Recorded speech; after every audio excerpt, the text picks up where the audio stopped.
ఇబ్రహీంపట్నంలో భారీగా కల్తీ మద్యం బయటపడింది. నకిలీ మద్యాన్ని ఎక్సైజ్ పోలీసులు పట్టుకున్నారు. టీడీపీ నేత అద్దేపల్లి జనార్దన్ రావు గోడౌన్గా గుర్తించారు. జనార్దన్ సోదరుడు జగన్మోహన్ రావు, అనుచరుడు కట్టా రాజులు ఎక్సైజ్ అధికారులు అదుపులోకి తీసుకున్నారు.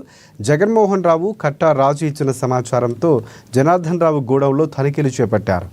గోడౌన్లో భారీగా నకిలీ మద్యం స్వాధీనం చేసుకున్నారు. నకిలీ మద్యం బాటిల్స్కు లేబుల్స్ సీలింగ్ చేసే మెషిన్లు, అలాగే 35 లీటర్ల కెపాసిటీ కలిగినటువంటి 95 క్యాన్లు సీజ్ చేశారు.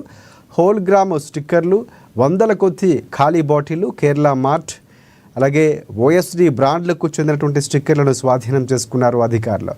స్పిరిట్, కార్మిల్కు మిక్స్ చేసి నకిలీ మద్యాన్ని నిందితులు సిద్ధం చేస్తున్నట్లు కూడా పోలీసులు గుర్తించారు. కల్తీ మద్యం కేసులో టీడీపీ నేత A1 జనార్దన్ కోసం పోలీసులు గాలింపు చర్యలు చేపట్టారు. జనార్దన్ ఆఫ్రికా పారిపోయినట్లు కూడా అనుమానిస్తున్నారు. జనార్దన్ విదేశాల్లో ఉన్నట్లు తెలిసిందని ఎక్సైజ్ సిఐ అన్నారు. మరోవైపు అన్నమయ్య జిల్లా తంబళ్లపల్లిలో ఎక్సైజ్ దాడులు కొనసాగుతున్నాయి. నకిలీ మద్యం తయారీ డంప్ వద్ద బయటపడ్డ డైరీ ఆధారంగా ఎక్సైజ్ పోలీసులు సోదాలు చేపట్టారు.